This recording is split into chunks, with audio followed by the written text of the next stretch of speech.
हाय दोस्तों, मैं हूँ अमृता। मैंने कुछ दिनों पहले जैसे प्रॉमिस किया था वैसे एक सीरीज लेकर आई हूँ, ग्रिफिन। ये नेटफ्लिक्स पे रिलीज जर्मन सीरीज है। इसके टोटल 6 एपिसोड है और काफी फैंटेसी एंड ट्विस्ट से भरी हुई है।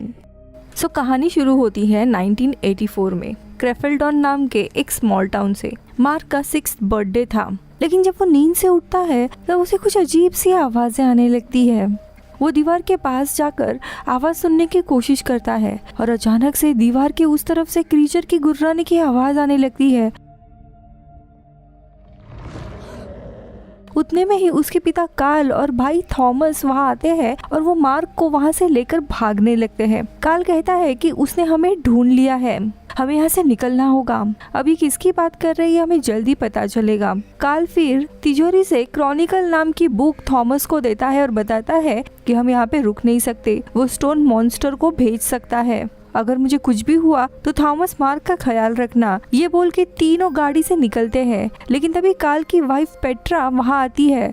वो कार्ल की बातों पे विश्वास नहीं करती और कार्ल को काफी रोकने की कोशिश करती है, लेकिन कार्ल सिर्फ दोनों बच्चों को लेके वहाँ से भाग निकलता है और ये लोग कार्ल के वर्क स्टूडियो में आते हैं। कार्ल मार्क को बताता है कि सब कुछ ठीक हो जाएगा और अचानक से उसका फेस जलने लगता है और सीन यहीं पे कट होता है।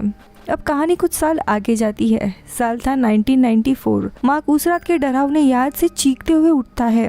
उस हादसे को 10 साल बीत चुके थे और आज उसका 16वां बर्थडे था। मार्क अपने माँ के साथ रहा करता था, लेकिन उसके बैकग्राउंड के कारण कोई भी उससे बात नहीं करता था और उस हादसे के बाद थॉमस इनके साथ नहीं रहता था क्योंकि वो अपने माँ पे गुस्सा था।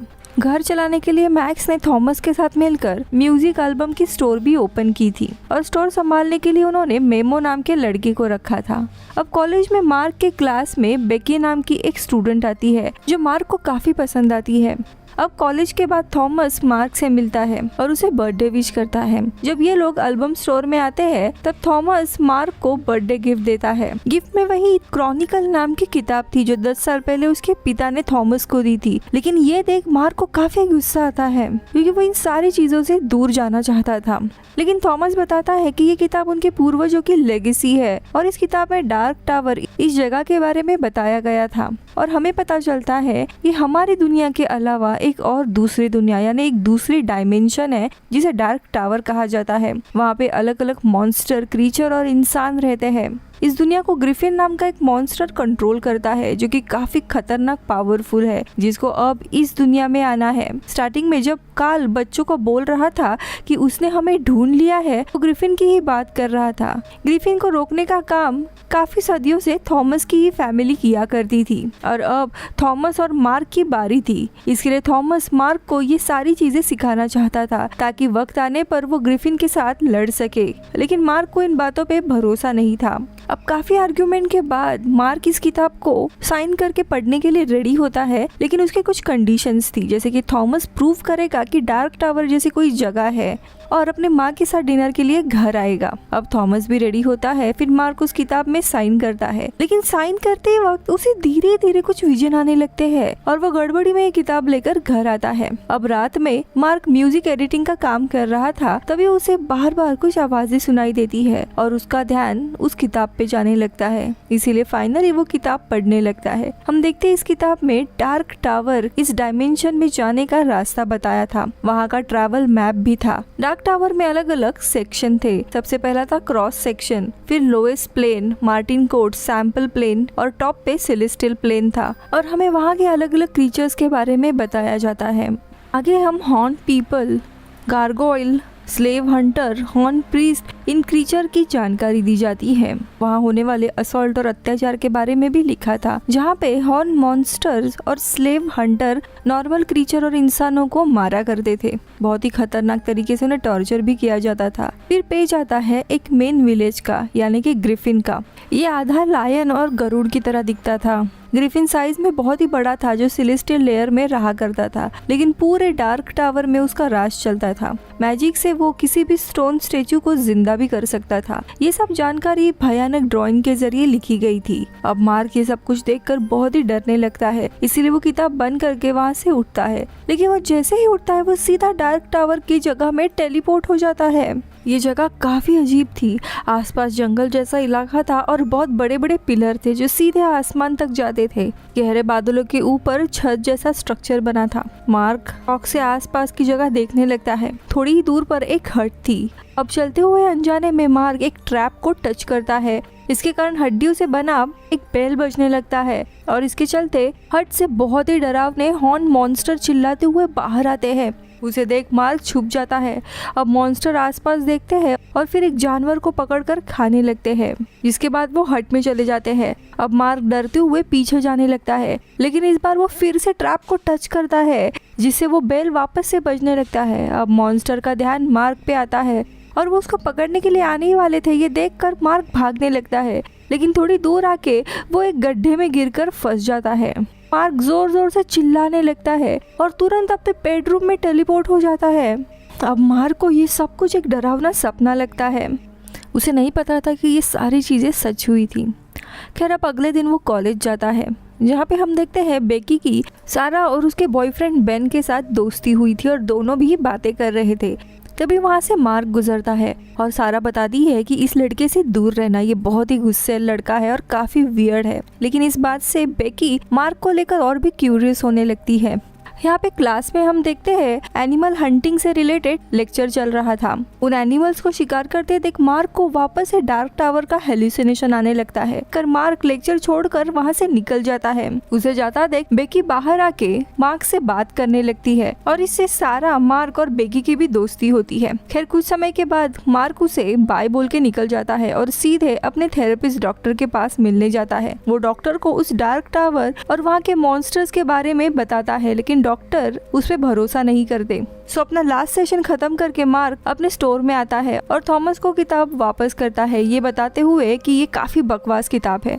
थॉमस पूछते हैं कि तुम्हारे साथ कुछ हुआ था? तो मार्क बताता है कि हाँ, उसे काफी अजीब आवाजें सुनाई दे रही थी और हेल्यूसिनेशन आ रहा है, लेकिन ये सब कुछ उसके ट्रॉमा के कारण है। सो थॉमस उसे बताता है कि तुम्हें आज रात प्रूफ मिल जाएगा। उसी वक्त बेकी म्यूजिक स्टोर में आती है। बातों ही बातों में बेकी मार्क को कहीं घूमने जाने के लिए पूछती है, इसीलिए वो स्टोर के रूफ पर बारबेक्यू करते हैं और बात करते हुए टाइम स्पेंड करने लगते हैं और ऐसी ही रात हो जाती है। तो मार्क बेकी को बाय बोलकर घर आता है। घर में वो देखता है थॉमस और माँ की अच्छी खासी बातें चल रही थी और तीनों भी अच्छा टाइम स्पेंड करते हैं, लेकिन बातें करते वक्त पेट्रा काल का टॉपिक निकालती है, जिससे फिर से थॉमस का आर्ग्यूमेंट होने लगता है। और यहाँ हमें पता चलता है कि थॉमस डार्क टावर की बातों पे विश्वास करने लगा था। इस बात से परेशान होकर पेट्रा ने थॉमस को पागल खाने एडमिट कर दिया था। काफी साल उसका इलाज हुआ और इसी बात से थॉमस पेट्रा के ऊपर गुस्सा था।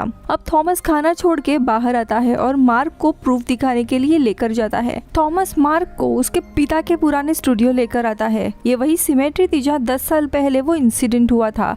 थॉमस मार्क को बिल्डिंग के पीछे साइड लेकर आता है। थॉमस विंडो को अनलॉक करता है और मार्क के साथ अंदर जाता है। अंदर का नजारा देख मार्क बहुत ही ज्यादा चौंक जाता है। ये बिल्डिंग काफी छोटी थी, लेकिन यहाँ पे तो बहुत ही बड़ा।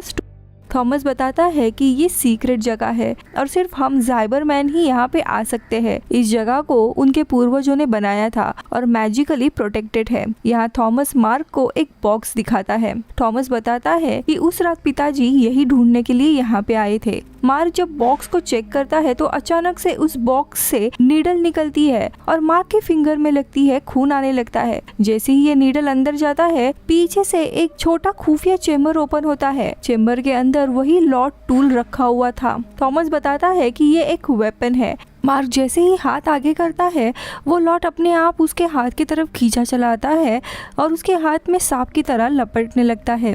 वो आगे बोलता है कि हमें कैसे भी ग्रिफिन को मारना होगा, क्योंकि उसे जिंदा रहने के लिए हमारे खानदान में से लोग यानी मार्क या थॉमस का खून चाहिए होगा। उसे हराना लगभग नामुमकिन है, लेकिन यही एक वेपन है जो उसे मार सकता है। जब इनकी बातें चली रही थी तब हम देखते हैं बाहर एक स्टोन स्टेचू अचानक से जिंदा होकर इनकी तरफ ही आने लगता है। अब यहाँ पे थॉमस मार्क को कन्विंस करने लगता है कि हमें ब्लैक टावर की दुनिया में जाकर कैसे भी उस क्रीचर को मारना है, लेकिन मार्क मना करता है क्योंकि उसे नॉर्मल लाइफ चाहिए थी। लेकिन उतने में ये दोनों स्टेचू की आवाज सुनते हैं और तुरंत यहाँ से निकलते हैं। ये लोग छत पे आते हैं और वो स्टेचू भी छत पे आकर इनके सामने खड़ा होता है। दोनों नीचे उतर कर गाड़ी की तरफ जाने लगते हैं, लेकिन वो स्टेचू स्टैचू एक एक करके इनके ऊपर हमला करने लगता है। तभी पास का दूसरा स्टैचू जिंदा हो जाता है, लेकिन वो इन लोगों को बचाने लगता है और उस इविल स्टैचू से लड़ने लगता है। इसी के चलते दोनों भी बिल्डिंग में छुप जाते हैं। इन दोनों को भी बाहर से काफी फाइट की आवाजें आ रही थी और अचानक से एक स्टैचू के टूटने की और चीखने की आवाज आती है। धीरे धीरे वो दूसरा स्टैचू डोर के पास आने लगता है और जोर जोर से चिल्लाने लगता है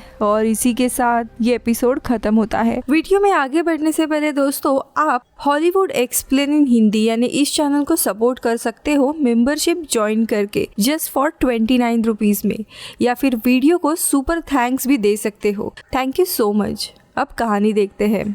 सेकेंड एपिसोड की शुरुआत होती है तब मार्क की आँख खुलती है और अचानक से वो अपने सामने अपने पिता को देखता है जो जख्मी थे। वो मार्क को बताते हैं कि सब कुछ ठीक हो जाएगा, डरना मत। और तभी अचानक से उसकी नींद खुलती है चीखते हुए। वो अभी भी उसी जगह पर था। आसपास वो थॉमस को ढूंढने लगता है लेकिन वो यहाँ पे नहीं था। अब परेशान होकर वो बाहर आता है और यहाँ देखता है जो बाहर इविल स्टेचू था उसके टुकड़े हुए थे और दूसरा स्टेचू फिर से पुराने जगह पे खड़ा था। अब मार्क उस स्टेचू को अपनी जान बचाने के लिए थैंक्स बोलता है और स्टोर आता है। थॉमस यहाँ पर भी नहीं था। ऑफिस के अंदर उसे अजीब सी आवाज आने लगती है कि वो यहाँ पे है, उसको बचाओ, उसे तुम्हारी जरूरत है, ग्रिफिन से लड़ो। अब आवाज कहाँ से आ रही है देखने के लिए वो अंदर जाता है और उसे पता चलता है कि ये सारी आवाजें क्रॉनिकल किताब से आ रही है। बाजू में ही डार्क टावर का मैप था जिसमें थॉमस ने मार्किंग की थी। अब मार्क को समझ आता है कि थॉमस उसे बिना बताए उसी डार्क टावर की जगह गया है ग्रिफिन से लड़ने के लिए। अब मार्क उस किताब को तिजोरी में लॉक करता है और इन सारे कंफ्यूजन का सामना करने के लिए वो अपने थेरेपिस्ट यानी डॉक्टर पीटर से मिलने जाता है। यहाँ पे वैसे तो मार्क की थेरेपी कंप्लीट हुई थी, लेकिन इस नए मुसीबत को कैसे झेलना है उसे समझ नहीं आ रहा था और इसीलिए थेरेपिस्ट की एडवाइस लेने के लिए जाता है और डॉक्टर पीटर को बताता है कि थॉमस को उसकी हेल्प चाहिए, लेकिन मार्क को उस मुसीबत में नहीं पड़ना है। अब मार्क को समझ नहीं आ रहा था कि वो उसकी मदद करे या नहीं और वो डॉक्टर को वापस सारे थेरेपी सेशन शुरू करने कहता है। और तभी डॉक्टर पीटर उसे समझाते हैं कि वो हमेशा अपने प्रॉब्लम से भाग नहीं सकता, कुछ चीजों का सामना उसे खुद करना होगा और इस केस में उसे थॉमस से ढूंढकर उससे बात करके मैटर क्लियर करना होगा। अब इस बात से मार्क काफी परेशान होता है क्योंकि डॉक्टर उसकी थेरेपी वापस नहीं लेना चाहते थे। जैसे ही वो क्लिनिक से बाहर आता है उससे बेकी मिलती है और यहाँ समझ आता है कि बेकी दरअसल डॉक्टर पीटर की ही बेटी है और वो उसे थेरेपी के बारे में पूछने लगती है। इससे मार्क थोड़ा ऑकवर्ड होता है और बिना ज्यादा कहे वहाँ से चला जाता है। उसके जाने के बाद डॉक्टर पीटर बेकी को कहते हैं कि तुम मार्क से दूर रहोगी क्योंकि वो मेरा पेशेंट है और अभी अनस्टेबल है। खैर अब स्टोर में वापस आने के बाद मार्क डिसाइड करता है कि वो खुद थॉमस को ढूंढने जाएगा, इसीलिए अब वो क्रॉनिकल और डार्क टावर का मैप देखने लगता है। उसे पता चलता है कि उसे किसी मार्टिन चर्च में से इस दुनिया जाने का रास्ता मिलेगा। ये चर्च कहाँ है ये उसे पता नहीं था, लेकिन उस जगह का मैप था। ये चर्च किसी जंगल के बीच में था जहाँ पे लंबे बड़े बड़े पेड़ थे और आसपास जहरीले इंसेक्ट्स थे। अब मार्क उस जंगल और इंसेक्ट्स के बारे में पढ़ने लगता है, लेकिन वो इतना डीपली आर्टिकल रीड कर रहा था कि अचानक से वो सारे इंसेक्ट उसके आसपास आने लगते हैं। वो इंसेक्ट मार्क को डंक मारने लगते हैं। मार्क जैसे ही साइड होता है वो सीधा उस जंगल में ही ट्रांसपोर्ट हो जाता है। ये बहुत ही गहरा जंगल था। अब मार्क जमीन को छूकर देखता है कि वो कहीं हेलुसिनेट तो नहीं कर रहा, लेकिन वो सच में डार्क टावर में आ गया था। अब मैप में दिए गए डायरेक्शन को वो याद करता है और थॉमस को आवाज लगाते हुए आगे बढ़ता है। तो यहाँ दूसरी जगह स्टोर में मेमो आता है। स्टोर ओपन था और थॉमस का कुछ अता पता नहीं था। ये देखकर वो परेशान होता है और मार्क के घर पे कॉल करके तुरंत मार्क को आने के लिए कहता है, लेकिन ये मैसेज उसकी माँ पेट्रा सुनती है और थॉमस लापता है। ये सुनकर वो तुरंत पुलिस स्टेशन जाकर थॉमस के गुम होने की रिपोर्ट करवाती है, लेकिन पुलिस पहले तो इस बात को सीरियसली नहीं लेते। फिर तभी पेट्रा समझाती है कि वो कार्ल ज़िमरमैन की वाइफ है और उसका बेटा थॉमस अपने पिता यानी कार्ल की तरह चीजें कर रहा है और शायद कार्ल के साथ जो हुआ वो थॉमस के साथ हो सकता है। अब ये सुनकर पुलिस भी चौंक जाती है और थॉमस को सर्च करने का ऑर्डर देती है। दूसरी तरफ हम सारा के बॉयफ्रेंड बेन को देखते हैं जिसे उसके पिता बहुत ही मारते थे, इसीलिए बेन अपना घर छोड़कर कहीं दूसरी जगह सेटल होना चाहता था। इसी के चलते वो एक मशहूर डीजे को इम्प्रेस करने के लिए एक पार्टी रखना चाहता था और इसमें उसकी मदद माया नाम की एक लड़की करती थी क्योंकि माया को बेन पसंद था। हालांकि बेन सारा के साथ रिलेशन में था, ये बात उसे पता नहीं थी। तो वही सारा को देखते हैं उसके पिता की एक ओल्ड प्रॉपर्टी थी और बेन को डीजे को इम्प्रेस करने के लिए वहीं पर अपनी पार्टी रखनी थी, इसीलिए वो सारा से उस प्रॉपर्टी के बारे में बात करता है। लेकिन सारा सीधा मना कर देती है। इसी दरम्यान वहाँ पे बेकी आती है और वो सारा से मार्क के बारे में पूछती है कि लोग उसे साइको क्यों कहते हैं। तो सारा बताती है कि मार्क कभी भी किसी से बात नहीं करता, उसके कोई भी दोस्त नहीं था, हमेशा गुस्सैल रहता है और उसके पिता के साथ एक अजीब सा इंसिडेंट हुआ था। अब बेकी को वो इंसिडेंट के बारे में पढ़ना था, इसीलिए सारा बेकी को लेके न्यूज़पेपर आर्काइव में आती है, जहाँ पे पुराने न्यूज़पेपर के आर्टिकल से पता चलता है पुलिस के अनुसार कालिया ने मार्क के पिता ने थॉमस और मार्क को उस रात किडनैप किया था और उसको अपने वर्कशॉप में लेके गए थे, जहाँ पे उसने खुद पूरे वर्कशॉप को आग लगा दी थी और इसी के चलते मार्क को ये सारा ट्रॉमा हुआ था, जिससे अभी भी वो उभरा नहीं था। अब ये सब पढ़ के बेकी को काफी बुरा लगता है। तो यहाँ दूसरी जगह डार्क टावर में थॉमस को ढूंढते हुए मार्क आगे बढ़ रहा था, तो वही झाड़ियों में छुपकर कुछ मॉन्स्टर उस पे नजर रखे हुए थे। थोड़ी दूर जाने पर कोई पीछे से आकर मार्क को पकड़ लेता है। मार्क डरते हुए पीछे देखता है तो ये और कोई नहीं थॉमस था। ये दोनों भी एक दूसरे को देखकर काफी खुश हो जाते हैं। अब आगे दोनों भी बॉनफायर लगाकर बैठ जाते हैं, जहाँ पे थॉमस मार्क को कहता है कि जब तक हम जिंदा है ग्रिफिन हमारे पीछे रहेगा, इसीलिए हमें कैसे भी उसे मारना ही होगा। और वो उसे मैप दिखाकर कहता है कि हम अभी यहाँ पर माइनिंग लेयर में हैं, यहाँ हमेशा अंधेरा होता है, वही ऊपर के जो लेयर्स है वो थोड़े ठीक ठाक है, लेकिन इसी जगह पे हमें मार्टिन कोर्ट जाने का रास्ता मिलेगा। मार्टिन कोर्ट में पुराने वॉरियर्स है, जिनके थ्रू हमें सीखना होगा कि ग्रिफिन को कैसे हराया जाए। थॉमस को उसके अचानक यहाँ पे आने की कोई भी परवाह नहीं थी कि मार्क कितना परेशान हो रहा था। आगे वो बताता है कि ग्रिफिन को हराने के बाद वो वापस अपने घर नहीं आने वाला, वो इसी जगह में अपनी सारी जिंदगी बिताएगा। ये सुनकर मार्क थोड़ा हैरान होता है। थॉमस आगे बताता है कि सिटी में सब लोग उसे पागल समझते हैं, साइको कहते हैं, जो मुझे पसंद नहीं है। अगर हमने यहाँ पे ग्रिफिन को हराया तो मैं इस पूरे जगह का राजा बनूंगा और मैं एक महान वॉरियर की तरह हमेशा यहाँ पे रह सकता हूँ। लेकिन इन सारी चीजों में मार्क को जरा भी इंटरेस्ट नहीं था। वो थॉमस को घर चलने कहता है, लेकिन थॉमस कहता है कि तुम्हें जाना है तो तुम यहाँ से चले जाओ, तुम जिस गेट से यहाँ पे आए थे उसी गेट से वापस जा सकते हो। अब गेट के बारे में सुनकर मार्क थोड़ा हैरान होता है और कहता है कि तुम किस गेट की बात कर रहे हो, मैं किसी गेट वेट से नहीं आया हूँ, मैं हमारे ऑफिस में ही बैठा था और तुम्हें ढूंढने के लिए मैं क्रॉनिकल मैप पढ़ रहा था और अगले ही पल में मैं यहाँ पे टेलीपोर्ट हो गया। अब ये सुनकर थॉमस शॉक हो जाता है और वो कहता है कि यानी कि तुम ट्रैवल बिटवीन वर्ल्ड हो, यानी कि एक दुनिया से दूसरी दुनिया में टेलीपोर्ट हो सकते हो, कहीं पर भी ट्रैवल कर सकते हो। अब ये बात मार्क को तो समझ नहीं आती और वो थॉमस से पूछता भी है, लेकिन थॉमस इसके बारे में कुछ भी नहीं बताता। दरअसल यहाँ पे मार्क के पास टेलीपोर्ट होने की पावर थी। ये सुनकर थॉमस थोड़ा दुखी था, क्योंकि उसे इस दुनिया में रहना था और उसके पास ऐसी कोई भी पावर नहीं थी। तो यहाँ पे रियल वर्ल्ड में सारा अपने बॉयफ्रेंड बेन को बेकी और उसे मार्क के स्टोर छोड़ने के लिए कहती है, लेकिन बेन को उस डीजे से मिलने जाना था, इसीलिए वो मना कर देता है। इस पर सारा को काफी गुस्सा आता है और सबके सामने वो बेन का इंसल्ट कर देती है। अब ये बात बेकी को अच्छी नहीं लगती और वो सारा को समझाने के लिए जाती है, लेकिन सारा बेकी को ही सुना देती है। अब इस बात से बेकी अकेले ही मार्क के स्टोर जाने लगती है। स्टोर में आने पर उसे पता चलता है कि यहाँ पे सुबह से मार्क गायब है, इसीलिए वो मार्क के लिए प्राइवेट मैसेज छोड़ने के लिए उसके ऑफिस जाती है। सेम टाइम डार्क टावर में सुबह हुई थी। थॉमस मार्क को दिखाता है कि कैसे आजू बाजू झाड़ियों में स्लेव हंटर मॉन्स्टर छुपे हुए हैं। ये मॉन्स्टर लोगों को पकड़ के माइनिंग के लिए लेकर जाते हैं, जिसके चलते दोनों भाई भी वहाँ से भागने लगते हैं, लेकिन भागते हुए थॉमस पकड़ा जाता है और वो मार्क को उसे छोड़कर आगे जाने के लिए कहता है। पीछे से बहुत सारे स्लेव हंटर आ रहे थे, इसलिए मार्क भाग के एक पेड़ के पीछे छुपता है। तो यह दूसरी जगह ऑफिस में बेकी को डेस्क पर वही क्रॉनिकल बुक मिलती है। वो किताब को देखने लगती है। सेम टाइम पे दूसरी तरफ हम देखते हैं मार्क कहीं पे छुपा हुआ था और वो मॉन्स्टर को देखने लगता है और तभी मॉन्स्टर उसके पीछे से हमला करता है। मार्क उसे मारने जाता है, लेकिन अचानक से टेलीपोर्ट होकर अपने ऑफिस में आता है और वो सारे पत्थर बेकी को लगते हैं। आवाज सुनकर अंदर मेमो भी आ जाता है। अब बेकी और मेमो दोनों भी शॉक थे कि मार्क यहाँ पे अचानक से कैसे आया। अब बार बार पूछने पर मार्क सारी कहानी इन्हें बता देता है कि कैसे एक अलग दुनिया है डार्क टावर और मार्क के पास वहां जाने की पावर है, लेकिन उसकी ये सारी बातें इन दोनों को बेतुकी लगती है और उसे पागल बोलने लगते हैं। लेकिन मार्क कहता है कि मैं प्रूफ दे सकता हूँ। वही दूसरी जगह पे डार्क टावर की सेलेस्टियल प्लेन इस जगह को हम देखते हैं। यहाँ पे एक स्लेव हंटर आके हॉर्न प्रीस्ट से मिलता है और बताता है कि इन्होंने ट्रैवलर बिटवीन द वर्ल्ड के भाई यानी थॉमस को पकड़ लिया है।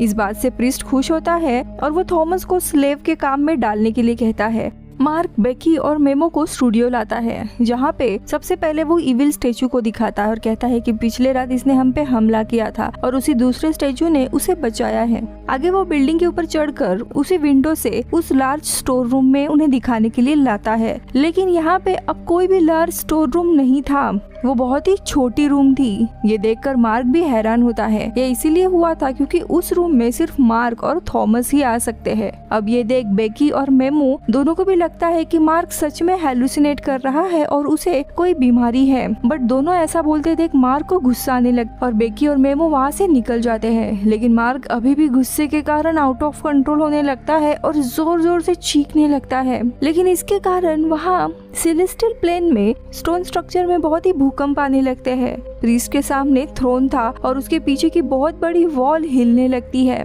मार्क के चीखने की आवाज भी यहाँ पर इको करने लगती है। वही दूसरी जगह हम सारा को देखते हैं, जिसे अपने गलती का एहसास हुआ था और वो बेन को उसके पार्टी के प्रोजेक्ट के लिए हेल्प करने के लिए रेडी होती है। तो यहाँ पे बेकी मार्क के इस पूरे बिहेवियर से डिस्टर्ब थी। वो घर आकर अपने पिता यानी डॉक्टर पीटर को बताती है कि वो अब मार्क से दूर ही रहेगी। तो यहाँ पे मार्क के घर आने पर पेट्रा उसे थॉमस के बारे में पूछती है। तो यहाँ पे मार्क झूठ कहता है कि थॉमस सामान की डिलीवरी के लिए बाहर गया है। अब कुछ समय के बाद मार्क स्टूडियो आता है, उसे थॉमस को बचाना था। काफी सोचने के बाद मार्क मेमो से हेल्प मांगता है। अब मेमो इसकी बातों पे विश्वास नहीं करता था, लेकिन फिर भी हेल्प करने के लिए रेडी हो जाता है। उनको क्रॉनिकल से मार्टिस चर्च के बारे में पता चलता है, जहाँ से डार्क टावर में जाने का रास्ता था। अब ये लोग सब सामान बैकपैक करके चर्च में जाते हैं। चर्च में आने पर जैसे बुक में बताया था वैसे डायरेक्शन दिए गए थे और वैसे ही इनको क्लू मिलता है और आखिरी में इन्हें एक सीक्रेट डोर मिलता है, जिसे ओपन करके ये लोग बेसमेंट में आते हैं। अंदर इन्हें वॉल पे बना एक डोर मिलता है जिसपे अजीब सी डिजाइन थी। बुक में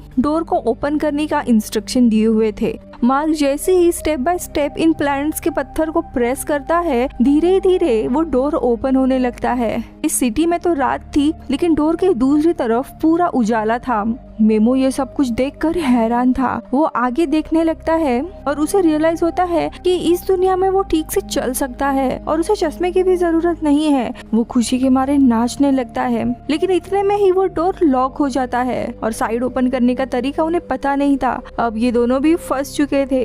मेमो पूछता है कि तुम लास्ट टाइम यहाँ से वापस कैसे गए थे? तो मार्क बोलता है कि मैंने तो बस आँख बंद कर दी थी और सोचा कि मैं घर पे हूँ और अचानक से घर पहुँच गया था। और वो वैसे ही आंखें बंद करके सोचने लगता है और तुरंत वहाँ से गायब हो जाता है और सीधे घर पे उसके बेडरूम में टेलीपोर्ट हो जाता है। तो यहाँ पर मेमो वही उस डोर के पास अकेला फंस जाता है। वो जोर जोर से मार्क को पुकारने लगता है, लेकिन आसपास कोई भी नहीं था और जंगल से बहुत डरावनी आवाजें आना शुरू हो जाता है और ये एपिसोड यही खत्म होता है। हेलो दोस्तों, मैं हूँ अमृता और आज मैं ग्रिफिन का 3rd एपिसोड लेकर आई हूँ। इस एपिसोड की कहानी बैकग्राउंड से शुरू होती है, जहाँ पे हम देखते हैं पेट्रा जॉब से घर आती है और देखती है कि कार्ल दोनों बच्चों को क्रॉनिकल किताब, डार्क टावर और ग्रिफिन के बारे में बता रहा है। ये सारी चीजें बच्चों के लिए सेफ नहीं थी, काफी डरावनी थी, उन पर बुरा असर हो सकता था। इसीलिए पेट्रा कार्ल को इस बारे में पूछती है और किताब को फेंकने कहती है, लेकिन कार्ल उसे बताता है कि ये सारी बातें सच है और मार्क और थॉमस को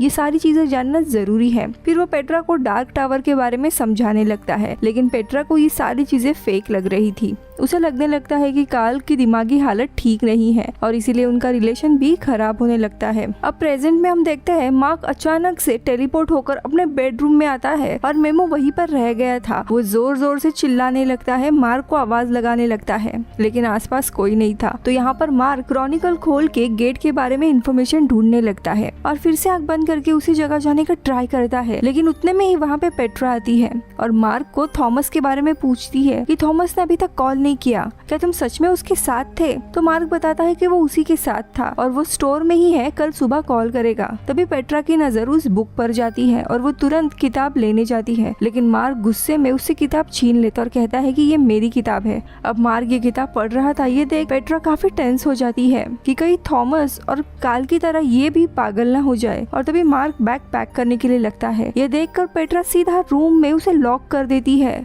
अब मार्क गुस्से में चिल्लाने लगता है कि उसे जाने दो और गुस्सा करने लगता है। धीरे धीरे वो आउट ऑफ कंट्रोल होता है। वही सेम टाइम पे इसके चीखने के कारण हम डार्क टावर में देखते हैं जो स्टोन स्ट्रक्चर होता है, वहाँ पे काफी भूकंप आने लगते हैं। वो वॉल हिलने लगती है और देखते ही देखते पूरी वॉल टूट जाती है और वॉल के उस तरफ एक बहुत ही बड़ी केव थी। प्रीस्ट और बाकी सारे मॉन्स्टर्स केव के सामने झुक जाते हैं, यानी कि इस केव में ग्रिफिन कैद था जो अब आजाद हो गया है। प्रीस्ट उसके सामने झुककर कहता है कि आप आराम करें फादर, मैं आपके लिए एक ह्यूमन स्लेव लेकर आता हूँ ताकि उसके जरिए आप बात कर सकते हो। वही अगले दिन सुबह पेट्रा डॉक्टर पीटर को कॉल करके बताती है कि मार्क की हालत ठीक नहीं है, वो बहुत ही ज्यादा गुस्सा कर रहा है और उसके पास क्रॉनिकल किताब भी है, इसलिए उसने मार्क को लॉक कर दिया है। इसके ऊपर डॉक्टर पीटर पेट्रा के ऊपर गुस्सा होते हैं और उसे सुनाते हैं कि वो किताब उसके पिता की आखिरी निशानी है, इसीलिए किताब फेंकना सही नहीं होगा और उसका गुस्सा करना, भड़कना ये पोस्ट ट्रॉमेटिक स्ट्रेस है जो कि नॉर्मल है, उसे सही होने में टाइम लगेगा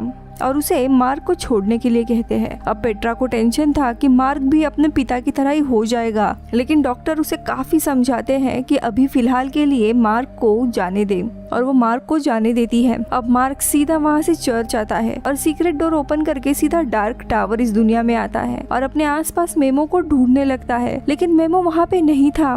उसे मेमो का लिखा हुआ एक मैसेज मिलता है कि वो आगे जंगल में निकल गया है, ज्यादा दूर नहीं, आसपास ही होगा। अब मार्क सोचने लगता है कि मेमो को कैसे ढूंढे। पहले तो उसे थॉमस को ढूंढना था और अब मेमो को, और तभी उसे एक आइडिया आता है और वो सीधा अपने कॉलेज जाता है और बेकी से मिलता है। पहले तो बेकी उससे बात नहीं करती, इसलिए मार्क उससे माफी मांगता है उसके बिहेवियर के लिए और बेकी भी उसे माफ कर देती है। फिर मार्क उसे बताता है कि मेमो डार्क टावर में फंस गया है, वो उसको बचाने के लिए उसी दुनिया में जा रहा है, लेकिन डोर सिर्फ इसी साइड से ओपन हो सकता है। इसके बाद मार्क क्रॉनिकल बुक बेकी को दे देता है और बताता है कि ये किताब उसके माँ को दे और कल उनको लेके ठीक 8 बजे मार्टिन चर्च में आके गेट ओपन करना ताकि मैं और मेमो वापस इस दुनिया में आ सके। गेट ढूंढने का तरीका और ओपन करने के सारे इंस्ट्रक्शन इस लेटर में लिखे हैं। मार्क फिर से उस काल्पनिक डार्क टावर की बात कर रहा है। ये देख बेकी अपसेट हो जाती है, लेकिन फिर भी किताब ले लेती है और उसे हेल्प करने के लिए रेडी होती है।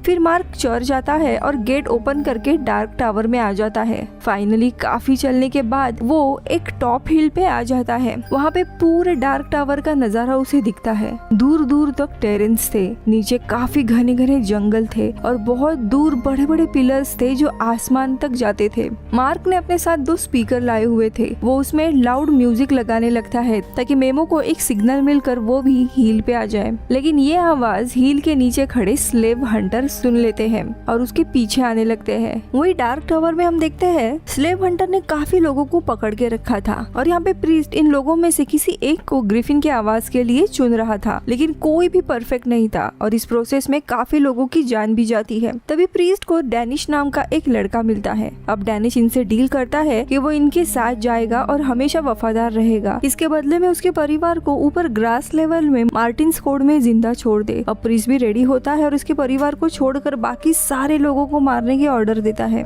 और डैनिश को इनके साथ लेकर सेरेस्टियन प्लेन यानी सबसे ऊपर जहाँ पे ग्रिफिन की केव थी वहाँ पे लेके जाता है। तो यह दूसरी जगह बेकी सारा को क्रॉनिकल दिखाती है। उसमें डरावने क्रीचर, मॉन्स्टर की जानकारी, ड्राइंग, ये सब कुछ देख के बेकी और सारा दोनों भी काफी डर जाते हैं और सारा उसे बोलती है कि ये नॉर्मल नहीं है, मार्क तुम्हें पसंद करता है और उसने तुम्हें ये गिफ्ट दिया है, ये अजीब बात है।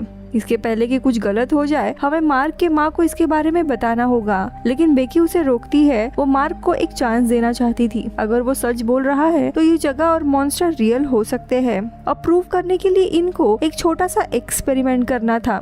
इस बुक में एक नाइटमेयर फ्लावर के बारे में लिखा हुआ था जो मरा हुआ रहता है, लेकिन डिस्टिल वाटर से वो फूल फिर से जिंदा हो जाता है। इस फ्लावर में एक डरावना क्रीचर रहता है, उसका नाम नाइटमेयर मॉन्स्टर है। अब पिछले कुछ पन्नों में इन्हें ये फ्लावर छुपाया हुआ मिलता है और बेकी और सारा ये एक्सपेरिमेंट करने के लिए उसके घर जाते हैं। रास्ते में इन्हें बेन मिलता है और वो तीनों बेकी के घर आते हैं और क्रॉनिकल में जैसे स्टेप दिए हैं वैसे ही कुछ बूंद उस फूल पे डालते हैं, लेकिन कुछ भी नहीं होता। अब इससे सारा बोलती है कि कुछ नहीं हुआ, ये सब कुछ बकवास है, अब हमें मार्क के माँ को ये बताना होगा। लेकिन बेकी अभी भी कंफ्यूज थी। वो सारा को कहती है कि एक्चुअल में मार्क ने ये किताब खुद उसके माँ को ही देने कही थी और कल रात 8 बजे मार्टिन्स चर्च में आके गेट ओपन करने के लिए कहा था। सो मैं अभी उस सीक्रेट जगह जाके चेक करूंगी कि एक्चुअल में वहाँ पे कोई गेट है या नहीं। गेट की बात झूठ निकलने पर वो खुद ये किताब अपने पिता को दे देगी जो मार्क के डॉक्टर है। अब ना चाहते हुए भी सारा और बेन को बेकी के साथ चर्च में जाना पड़ता है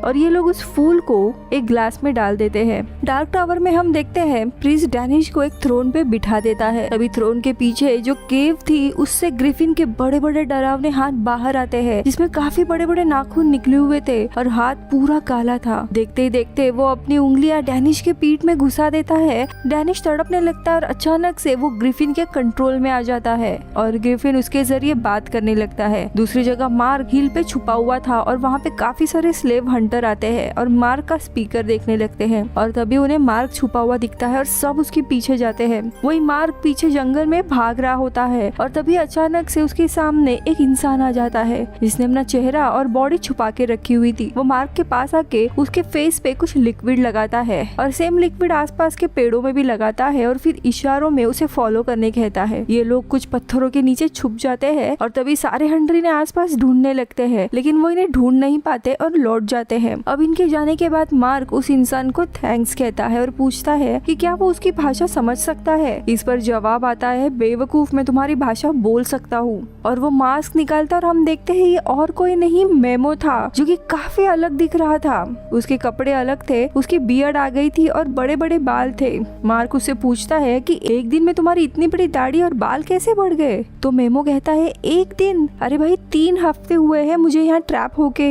अब दोनों भी एक दूसरे की वॉच देखते हैं तो दोनों की भी टाइमिंग अलग थी। तब इन्हें पता चलता है कि यहाँ टावर में टाइम फास्ट चलता है। बाहर की दुनिया में एक दिन यानी इस दुनिया में 3 हफ्ते और इन 3 हफ्तों में मेमो यहाँ पे सरवाइव कर गया था। अब डार्क टावर से जाते वक्त मार्क मेमो से पूछता है कि तुम्हें ये कपड़े कहाँ से मिले। तो मेमो बताता है कि यहाँ आसपास छोटे मोटे गांव है। एक बंजर गांव में उसे खाने पीने का सामान और कपड़े मिले। उन लोगों का शिकार किया जाता है और बचे लोगों को स्लेव के लिए लेके जाते हैं। अब यहाँ पे मार्क बताता है कि उसने बेकी को कल गेट ओपन करने के लिए कहा है लेकिन मेमो कहता है कि कल यानी उस दुनिया में तो एक दिन होगा लेकिन यहाँ पे हमें 3 हफ्ते गुजारने होंगे। यहाँ पास में ही एक सेफ हाउस है और हम वहाँ पे वेट कर सकते हैं। लेकिन मार्क को ऐसा लग रहा था कि बेकी शायद आज भी आके गेट ओपन कर सकती है। तो मेमो कहता है कि अगर ऐसा नहीं हुआ तो हमें 3 हफ्ते रुकना पड़ेगा और उतने समय के लिए इनके पास खाना पीना नहीं है। अब ये लोग डिसाइड करते हैं कि आज रात वो गेट के पास जाके देखेंगे। अगर बेकी नहीं आती तो मेमो के कैंप जाएंगे जहाँ पे इनको खाना पीना मिल सकता है। इनकी बातें चली रही थी तब इन्हें बहुत भीड़ की आवाज सुनाई देती है। ये लोग हील से नीचे देखते हैं तो वहाँ हंटर स्लेव को मारते हुए उनसे माइनिंग का काम कर रहे होते हैं। बड़े बड़े पत्थर ये लोग लेके जा रहे थे और तभी उनकी नजर एक स्लेव पे पड़ती है जो और कोई नहीं बल्कि थॉमस था। थॉमस की हालत बहुत ही खराब हुई थी, वो बहुत ही डरा हुआ था। ये देखकर मार्क काफी हैरान हो जाता है क्योंकि यहाँ आने से पहले थॉमस काफी बहादुर था। वो ग्रिफिन को मारने की बात किया करता था लेकिन आज स्लेव हंटर के बीच में ही वो अटक गया था। अब मेमो उसको बचाने जाने वाला था लेकिन मार्क उसे रोकता और कहता है कि हम बिना प्लान के नहीं जा सकते, हमें उनका पीछा करते रहना चाहिए ताकि उनके लोकेशन तक हम जा पहुंचे। ये लोग निकल ही रहे थे लेकिन तभी एक हंटर इनको देख लेता है और सबको बताता है। अब सारे हंटर इनके पीछे पड़ जाते हैं और ये लोग भागने लगते हैं। अब काफी भागने के बाद ये लोग हील के कॉर्नर पे आके फंस जाते हैं। चारों तरफ ये हंटर थे और दूसरे साइड पे खाई थी। अब मेमो चाकू दिखा के सबको डराने की कोशिश कर रहा था तो वही मार्क को अचानक से उसके पिता का विजन आता है जो उसे बताते हैं कि कई बार ना लड़ना ही सबसे बहादुरी का काम है। अब मार्क को कुछ आइडिया आता है और वो पीछे खाई में देखता है और फिर मेमो को पकड़ कर कहता है कि तुम्हें मुझ पे भरोसा करना होगा और उसको लेके सीधा नीचे जंप मारता है। मेमो डर के मारे जोरों से चीखने लगता है लेकिन मार्क शांत था और वो आंखें बंद करके उसका बेडरूम इमेजिन करने लगता है और अगले ही पल में सीधा मेमो के साथ वो बेडरूम में टेलीपोर्ट हो जाता है। दोनों भी बच गए थे। ये देख मेमो काफी खुश हो जाता है और चिल्लाने लगते हैं। इनकी आवाज सुन के पेट्रा ऊपर आती है और दोनों को देख उनसे पूछती है कि तुम कहाँ गायब हो गए थे। क्योंकि मेमो के पिता उसे ढूंढ रहे थे। तो मार्क बताता है कि मेमो उसकी गर्लफ्रेंड से मिलने के लिए गया था, इसीलिए वो घर नहीं गया। तो यहाँ दूसरी जगह बेकी, बेन और सारा चर्च में पहुंच गए थे, जहाँ पे डायरेक्शन देखते हुए बेसमेंट वाले चेम्बर में आ जाते हैं और बुक में जैसे इंस्ट्रक्शन दिए थे वैसे ही बेकी वो प्लेनेट के रॉक्स प्रेस करती है, लेकिन डोर ओपन ही नहीं होता। दरअसल यहाँ एक प्रॉब्लम थी, लास्ट बटन जो रॉक दबा रही थी उसकी जगह सेंटर का प्लेनेट होता है। बेकी को लगा वो सन है, इसीलिए वो सन का बटन दबाती है, बट एक्चुअल में मून का बटन दबाना था। अब डोर ओपन ही नहीं हो रहा। ये देख तीनों भी डिसअपॉइंट हो जाते हैं और उन्हें विश्वास हो जाता है कि मार्क की दिमागी हालत ठीक नहीं है, इसलिए निराश होकर ये तीनों भी चर्च से बाहर आने लगते हैं। लेकिन तभी सामने 3 पुलिस आ जाते हैं जो इन तीनों को अरेस्ट करते हैं चर्च में ट्रेसपासिंग के लिए। अब रात में पेट्रा मेमो को छोड़ने घर आती है। अब जाते वक्त मेमो मार्क को उसकी जान बचाने के लिए थैंक यू कहता है और बताता है कि हम थॉमस को ढूंढ कर रहेंगे, अगले दिन स्टोर में मिलना और भूलना मत तुम्हारे पास सुपर पावर है। वही दूसरी जगह रात में मार्क बेकी को मैसेज करता है कि मेमो मिल चुका है, उसे अब चर्च जाने की जरूरत नहीं है, वो अगले दिन कॉलेज से बुक कलेक्ट करेगा। और तभी हम बेकी के टेबल पे उस फूल को देखते हैं जो पानी में रखने के कारण फिर से जिंदा हो चुका था और धीरे धीरे ओपन होने लगता है। उसके अंदर का अजीब सा क्रीचर भी बाहर आने लगता है और ये एपिसोड यही खत्म होता है। सो इस चौथे एपिसोड की शुरुआत बैकग्राउंड से होती है, जहाँ पे हम देखते हैं पिता के मौत के बाद थॉमस ग्रिफिन से लड़ने के लिए निकलता है, लेकिन उसकी माँ पेट्रा उसे रोकते हुए कहती है कि अगर सच में डार्क टावर जैसी कोई चीज है तो मुझे भी वो गेट दिखाओ, प्रूव करो कि ऐसी कोई अलग दुनिया है जहाँ पे मॉन्स्टर्स रहते हैं। थॉमस मार्टिन चर्च के बारे में अपने माँ को बताता है। फिर पेट्रा थॉमस और उसके छोटे भाई मार्क को लेकर वहाँ जाने निकलती है, लेकिन ये सब कुछ एक नाटक था। वो थॉमस को गुमराह करके मेंटल हॉस्पिटल लेकर आती है और उसका मेंटल इलाज के लिए एडमिट कर देती है और इसी बात से थॉमस अपने माँ पर भरोसा नहीं करता था। अब कहानी आती है प्रेजेंट में, जहाँ पे स्टोर में अगली सुबह मार्क और मेमो मिलते हैं। अब इन्हें थॉमस को छुड़ाना था। मेमो ने 3 हफ्ते डार्क टावर में बिताए थे, उसे काफी जानकारी मिली थी, इसीलिए वो मार्क को बताता है कि डार्क टावर में 3 से 4 माइनिंग केव है। ग्रिफिन लोगों को पकड़वा के वहाँ पे माइनिंग के लिए लेकर जाता है। थॉमस भी इन्हीं में से किसी एक माइन में होगा। वो फिर मैप दिखाते हुए कहता है कि मैंने यहाँ एक कैबिन बनाया है जो एक सेफ हाउस है। इस कैबिन के पास एक लेक है जहाँ पे हॉर्न मॉन्स्टर हंटिंग पे निकलने से पहले हमेशा लेक पे उतरते हैं। हम वहाँ जाकर हंटर के आने का वेट करेंगे और उसका पीछा करते हुए माइन तक जा सकते हैं और फिर चुपके से थॉमस को ढूंढ निकालेंगे। तो यहाँ डार्क टावर में हम देखते हैं जहाँ पे प्रीस्ट ग्रिफिन को बताता है कि जैसे आपने प्रिडिक्ट किया था वैसे ही the traveller between the world यानी मार्क अपने भाई को छुड़ाने की कोशिश कर रहा है, लेकिन वो हमारे हाथ से निकल गया है। ये सुनकर ग्रिफिन को गुस्सा आता है, वो उस प्रीस्ट को ही मार देता है। फिर ग्रिफिन डैमियल नाम के एक मॉन्स्टर को प्रीस्ट बनाता है और कहता है कि इस काम में तुम मुझे डिसअपॉइंट मत करना। तो यहाँ दूसरी जगह हम बेकी को देखते हैं जिसे जेल से बेल मिल गई थी और अगली सुबह अपने कमरे में मार्क का मैसेज पढ़ती है। उसे मार्क के ऊपर काफी गुस्सा आ गया था। तभी उसकी नजर उसी नाइटमेयर फ्लावर पे जाती है जो पूरी तरीके से खिल चुका था और उस पे कुछ स्लाइमी चीज लगी थी। वो देखने जाती है, उतने में ही उसके पिता डॉक्टर पीटर वहाँ आते हैं और वो चर्च में ट्रेसपासिंग के लिए उसे काफी डांटते हैं। तभी बेकी बताती है कि उसे लगा था कि मार्क सच कह रहा है। तभी पीटर उसे बताते हैं कि मार्क एक डिल्यूजनल बच्चा है, वो रियल और फेक दुनिया में फर्क नहीं समझ रहा है, उसे इलाज की जरूरत है। और अगर बेकी उस पर ट्रस्ट करती है तो एक तरह से मार्क की हालत और भी खराब हो सकती है। अब बेकी सोचने के बाद क्रॉनिकल बुक डॉक्टर को दे देती है और बताती है कि मार्क इनमें दी गई सारी बातों को सच मानता है, अब मैं उससे दूर ही रहूंगी। मार्क कॉलेज में बेकी से मिलता है, लेकिन बेकी उसे इग्नोर करने लगती है। मार्क उससे पूछता है कि क्या हुआ और तुमने क्रॉनिकल किताब लाई है, तो इस पर बेकी कहती है कि उसने क्रॉनिकल किताब अपने पिता को दे दी है और वो मार्क से अब दोस्ती नहीं रखना चाहती। मार्क सरप्राइज होकर पूछते कि क्या मैंने कोई गलती की, तो बेकी उसे कहती है कि तुम डार्क टावर जैसी बकवास बातों पे विश्वास करते हो और मेरे साथ रहकर तुम्हारी हालत और खराब होगी। और बेकी सॉरी कहकर वहाँ से निकल जाती है। अब इस ब्रेकअप से मार्क भी काफी परेशान था। अब फिर भी वो और मेमो 1 घंटे में मार्टिन्स चर्च के यहाँ पे मिलने का प्लान बनाते हैं और इसी के चलते मार्क वहाँ से बाकी सामान लेने जाता है। वही दूसरी तरफ डॉक्टर क्रॉनिकल बुक पढ़ रहे होते हैं और तभी उनके घर पर कोटियास नाम का एक आदमी आता है। डॉक्टर उसे पूछते हैं कि आप अचानक कैसे आए, तो कोटियास कहता है कि ये अर्जेंट मामला है, मॉस्किटो की बात करनी है। अब ये ये सुनकर डॉक्टर उसे अंदर ले लेते हैं। अब ये कोटियास और मॉस्किटो कौन है इसके बारे में हमें आगे पता चलेगा। अब कुछ समय के बाद डॉक्टर पेट्रा से मिलने आते हैं और उसे बताते हैं कि मार्क की हालत जितनी सोची थी उससे ज्यादा खराब हुई है। वो क्रॉनिकल बुक की सारी बातों पे विश्वास करता है और कभी भी डार्क टावर में हमेशा के लिए जा सकता है। इसीलिए पेट्रा डिसाइड करती है कि मार्क को भी थॉमस की तरह मेंटल हॉस्पिटल में भर्ती करना होगा, लेकिन डॉक्टर उसे मना करते हैं कि जबरदस्ती सही नहीं होगी। लेकिन पेट्रा डॉक्टर की बात नहीं सुनती।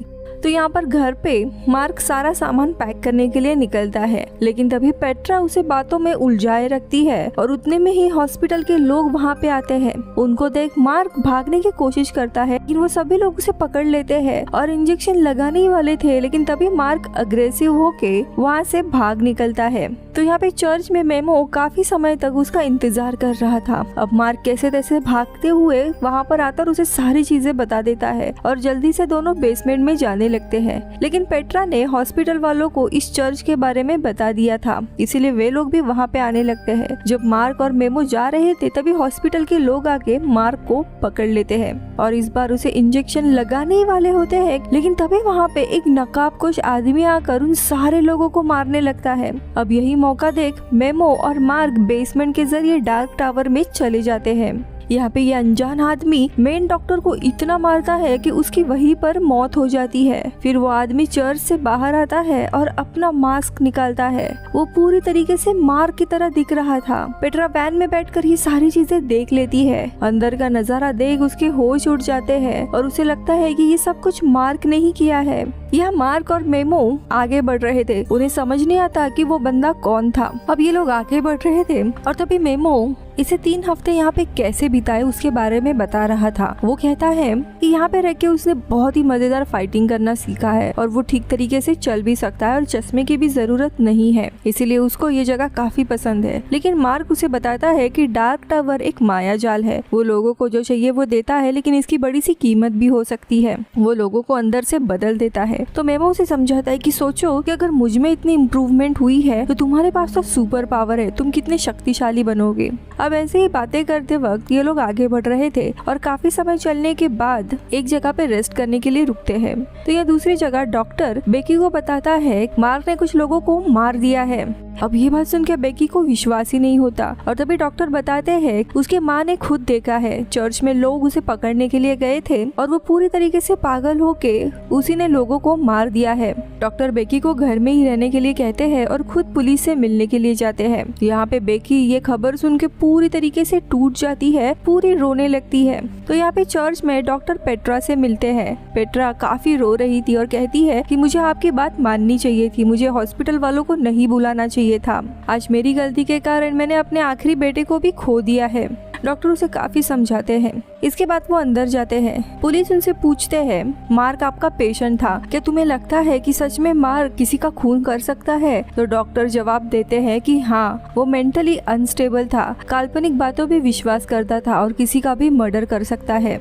यहाँ डार्क टावर में रात हो चुकी थी। मार्क और बेन बोनफायर लगा के खाना खा रहे थे और अगले ही पल बारिश होने लगती है, लेकिन बारिश देख मेमो को पसीने छूट जाते हैं और वो उसे कहता है जल्दी से सामान पैक करो और यहाँ से भागो। मार्क पूछता है कि अरे हुआ क्या, ये तो बताओ। तो मेमो आसपास में पड़ा हुआ एक पौधा उठाता है और उसे कहता है कि ये होता है नाइटमेयर फ्लावर। आसपास पूरे ऐसे फ्लावर्स थे। आगे वो कहता है बारिश के कारण ये फूल जिंदा हो जाते हैं और इनमें से एक क्रीचर बाहर आता है और आसपास हम देखते हैं धीरे धीरे वैसे ही क्रीचर बाहर आने लगते हैं। ये देखिए दोनों भी वहाँ से भागने लगते हैं। सारे क्रीचर इनका पीछा करने लगते हैं। जैसे तैसे बचते हुए ये लोग एक बड़े से पत्थर पे चढ़ जाते हैं और इसी तरह बच जाते हैं। सेम टाइम पे हम बेकी को देखते हैं। वहाँ अभी भी दोपहर थी, लेकिन बीच में एक उसे अजीब फील होने लगता है और जब वो उठ के देखती है तो वो क्रीचर उसी के बॉडी पे चढ़ रहा था और बेकी उसे हटा पाती उसके पहले ही वो क्रीचर उसके फेस पे जंप मारता है और मुंह में घुसने की कोशिश करता है। बेकी काफी तड़पने लगती है और कैसे तैसे उठकर वो किचन में जाके एक बड़े से क्लिप के जरिए उस क्रीचर को बाहर निकालती है और उस पे सॉल्ट छिड़क कर उसे जला देती है। और वो क्रीचर वही मारा जाता है। अब फाइनली बेकी को भरोसा हो गया था कि ऐसे क्रीचर रियल में होते हैं और मार्क जो भी कह रहा था वो सच कह रहा था। उसे मार्क को बचाना था, इसीलिए अपने पिता के ऑफिस में जाकर क्रॉनिकल किताब देखती है। मार्क ने उसमें चिट्ठी लिखी थी जिसमें लिखा था कि माँ को ये किताब दे देना। अब बेकी ये किताब लेके मार्क के माँ के पास जाती है। वही दूसरी जगह डार्क टावर में सुबह हो गई थी। दोनों भी सही सलामत थे। पानी के बिना वो सारे क्रीचर अब मर गए थे। यहाँ पे मेमो को पता था कि यहाँ आसपास खतरनाक फ्लावर्स है जिनमें क्रीचर आ सकते हैं, लेकिन फिर भी उसने मार्क को बताया नहीं और रात में बिंदास होके बॉनफायर कर रहा था। इस बात से मार्क को काफी गुस्सा आता है क्योंकि मेमो बहुत ही केयरलेस बर्ताव कर रहा था जिसमें इनकी जान भी जा सकती थी। और मेमो को वो सुनाता है कि मैं यहाँ पे सिर्फ थॉमस को बचाने के लिए आया हूँ, ये मेरे लिए कोई एडवेंचर नहीं है। अब मेमो उसे सॉरी बोल के माफी मांगता है और मार्क भी आगे बढ़ता है। ऐसे ही छोटे मोटे हिल्स पार करते हुए ये लोग फाइनली एक जगह पे आते हैं जहाँ पे बहुत ही झाड़ियाँ थी। मेमो उसे रास्ता दिखाते हुए अंदर लेकर जाता है, लेकिन उसके पार का नजारा देख मार्क पूरा दंग रह जाता है। यहाँ पे बंजर रेगिस्तान जगह थी और उसके बीचों बीच में एक काफी खूबसूरत लेक था। अब ये देख मेमो एज यूजुअल स्विमिंग करने के लिए चला जाता है। यहाँ पे मार्क काफी झिझक रहा था क्योंकि आसपास पूरा खतरा हो सकता था, लेकिन फिर भी मेमो को देख वो थोड़ा रिलैक्स हो जाता है और तालाब में डुबकी मार देता है और दोनों भी मजे करने लगते हैं। वही दूसरी तरफ हम डॉक्टर के घर पे देखते हैं जहाँ पे बैकयार्ड में जाकर वो अपना कोट और शर्ट निकालते हैं और यहाँ पे हम देखते हैं कि उसने अंदर वैसा ही ट्रैक सूट पहना था जो मार्क के डुप्लीकेट आदमी ने पहना था चर्च में। जिसके बाद डॉक्टर सारे कपड़े जलाते हैं और अपना होलिया ठीक करते हैं, लेकिन उसे नेक पर कुछ निशान देखते हैं और वो खुद ही से कहता है कि हाउ केयरलेस। और यहाँ पे हमें पता चलता है कि वो डुप्लीकेट मार्क और कोई नहीं बल्कि डॉक्टर था। उसने ही अपना फेस बदल कर हॉस्पिटल के लोगों को मार दिया था और इसका इल्जाम मार्क पे डाल दिया था। अब डॉक्टर का सीक्रेट क्या है ये अगले एपिसोड में पता चलेगा। सो 5th एपिसोड की शुरुआत होती है डार्क टावर से। ग्रिफिन के केव में मैंटिस नाम का एक क्रीचर आता है। उसके हाथ में जार था जिसमें मॉस्किटो रखे हुए थे। वो ग्रिफिन को देता है और कहता है मेरे जासूस ने खबर लाई है कि वो लड़का अब वापस इंसानों की दुनिया में नहीं जा पाएगा। आपने जैसे प्लान किया था वैसे ही चल रहा है। वही दूसरी जगह मेमो मार्क को उसका कैबिन दिखाता है जो बाकी खतरों से सेफ था। मेमो बताता है कि मोस्ट ऑफ टाइम हंटर सुबह लेक पे आते हैं, इस समय यानी रात को नहीं आते, लेकिन मार्क को चिंता थी अगर रात में आए तो इनको पता भी नहीं चलेगा और पकड़े जाएंगे। और इसी के चलते ये लोग लेक पर अलग अलग ट्रैप्स लगाते हैं और खुद के लिए वेपन्स भी बनाते हैं। तो यहाँ दूसरी जगह बेकी पेट्रा से मिलती है और उसे समझाती है कि मार्क जो भी डार्क टावर के बारे में बता रहा था वो सारी बातें सच है। मैंने भी एक क्रीचर को देखा है और उसने कोई भी मर्डर नहीं किया है। ग्रिफिन लोगों के दिमाग के साथ खेलता है, उसी का ये सब कुछ प्लान था। लेकिन पेट्रा कहती है मार्क को चर्च से आते हुए मैंने खुद देखा है, वो कोई नॉर्मल इंसान नहीं है, सब कुछ खत्म हो गया और तुम भी यहाँ से चली जाओ। लेकिन तभी वहाँ पे डिटेक्टिव आते हैं। उसने बेकी की बातें सुन ली थी और वो बेकी से पूछने लगते हैं कि तुम किस चीज के बारे में बात कर रहे हो, मुझे सुनना है। अब बेकी ने जो भी रिसर्च की थी वो सारी इन्फॉर्मेशन उन्हें बताने लगती है। वो कहती है कि मार्क को लास्ट मार्टिन्स चर्च के यहाँ पे देखा गया था। ये चर्च मार्टिन ज़ैबरमैन यानी कि मार्क के पूर्वजों ने 400 साल पहले बनाया था। उस समय लोगों को लगता था कि मार्टिन्स ब्लैक मैजिक करता है, इसीलिए गांव वालों ने मिलकर मार्टिन्स को उसी चर्च के बेसमेंट में कैद कर दिया था। लेकिन कुछ दिनों के बाद जब वो चेक करने के लिए गए तब उन्हें मार्टिन्स का कोई भी नामो निशान नहीं मिला। ना किसी ने उसे देखा, ना उसकी डेड बॉडी मिली। आर्च डायोसीस ऑफ कोलोन ने इस पे इन्वेस्टिगेशन भी की थी जिसके डॉक्यूमेंट बेकी इनको दिखाती है। इतना ही नहीं, उसके आगे की जनरेशन भी कहीं ना कहीं मार्टिन्स चर्च से कनेक्टेड थी और वे लोग मिस्टीरियसली गायब हुए थे। आगे वो बताती कि उस चर्च में सच में डार्क टावर इस दुनिया का गेट है। पेट्रा को अभी भी विश्वास नहीं था। वो बोलती है ये सारी बकवास मैं पिछले 15 सालों से सुन रही हूँ और मार्क के पिता ने सुसाइड किया था, मैंने खुद उनके रिमेन्स बरी किए हैं। डिटेक्टिव पूछता है कि क्या उस गेट का कोई एविडेंस है, तो बेकी बोलती है कि मुझे पता है वो गेट किधर है और हम वहाँ जाके क्रॉनिकल की मदद से गेट ओपन कर सकते हैं। लेकिन जब बेकी बैग चेक करती है तो उसे पता चलता है क्रॉनिकल जिस बैग में था वो सारा के पास है। तो यहाँ डार्क टावर में हम देखते हैं रात हो चुकी थी। मार्क और मेमो तालाब के किनारे बैठकर प्लान कर रहे थे कि कैसे हंटर का पीछा करके माइन तक जाएंगे और थॉमस के मिलते ही मार्क टेलीपोर्टेशन से इंसानी दुनिया में वापस उसे लेके चला जाएगा। तो वही मेमो वहाँ से पैदल ही गेट के पास जाएगा। दरअसल मार्क को मेमो को यहाँ पे छोड़ना नहीं था, लेकिन वो टेलीपोर्टेशन से किसी एक इंसान को ही इस दुनिया से लेके जा सकता था। अब इनकी बातें चली रही थी, तभी एक मॉस्किटो आके मार्क को काटती है और थोड़ी देर के बाद वही मॉस्किटो ग्रिफिन केव में जाके मैंटिस के पास जाता है। अब मैंटिस उस मॉस्किटो को मार के उसका खून चाटता है और उसे विजन्स आने लगते हैं। वो ग्रिफिन को बताता है कि मार्क लेक के पास बैठा है, वहाँ पे उन्होंने हाइड आउट बनाया है और उनका प्लान है कि हंटर का पीछा करके वे लोग माइंस तक आएंगे और थॉमस को बचा के उसकी दुनिया में वापस लेके जाएंगे। अब यहाँ पे ग्रिफिन ऑर्डर देता है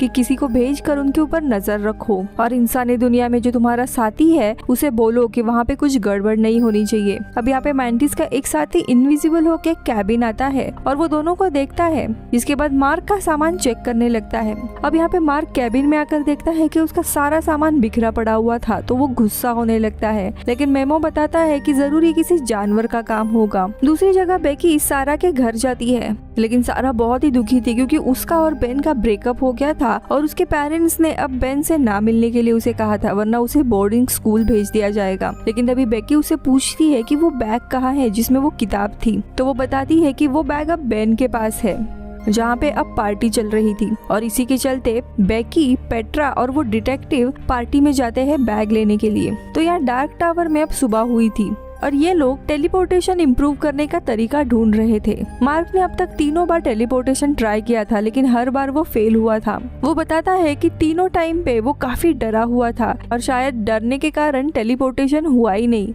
इवन उसके पिता और उसके बचपन का इंसिडेंट भी याद करता है, लेकिन कुछ भी नहीं होता। दरअसल मार्क को कोई स्ट्रॉन्ग फीलिंग चाहिए होती है टेलीपोर्ट होने के लिए, लेकिन बीच बीच में प्रैक्टिस करते हुए उसे ऐसा लग रहा था कि कोई उस पर नजर रखे हुए है और काफी बार उसे अपने पिता दिखने लगते हैं।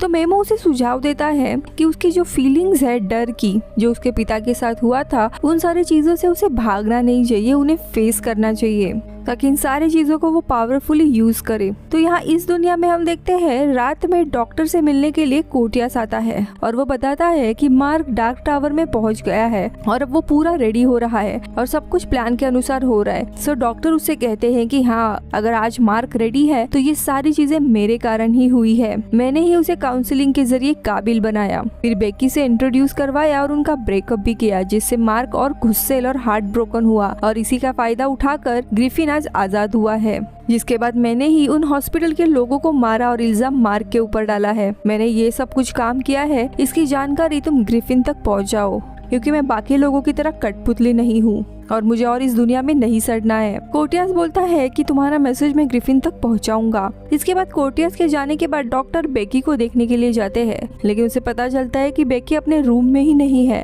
अब वो तुरंत वैक्यूम क्लीनर से बेकी के रूम का डस्ट साफ करते हैं और थोड़ी सी धूल चकते हैं, जिससे उन्हें बेकी के विजन्स आने लगते हैं और उसे पता चलता है बेकी ने क्रॉनिकल किताब ली है और वो पेट्रा से मिलने गई थी। अब वो तुरंत गाड़ी लेकर बेकी को लेने के लिए निकलते। जाते वक्त वो बहुत ही ज्यादा फ्रस्ट्रेटेड थे और अचानक से उनका असली चेहरा सामने आता है और यहाँ हमें पता चलता है कि बेकी के असली पिता को हटाकर ये कोई क्रीचर ने ही उसकी जगह ली है। तो यहाँ पे हम मार्क को देखते हैं, जिसे अभी भी खुद से टेलीपोर्टेशन नहीं जम रहा था। वो मेमो से कहता है, तुमने सही कहा था, कुछ यादें, कुछ पल जिनसे मैं काफी डरता हूँ, उन्हें फेस करना बहुत ही मुश्किल है। तो मेमो कहता है, डर ये एक इमोशन है और यादें उस डर को लाने का जरिया है। तुम कोई दूसरी यादें भी ट्राई करके देख सकते हो। अब मार्क को एक आइडिया आता है और वो म्यूजिक लगाकर बेकी के साथ बिताए हुए अच्छे पल याद करने लगता है और धीरे धीरे उन अच्छे मेमोरीज से वो कनेक्ट करता है। और अचानक से जब वो उठता है तब वो इंसानी दुनिया में था,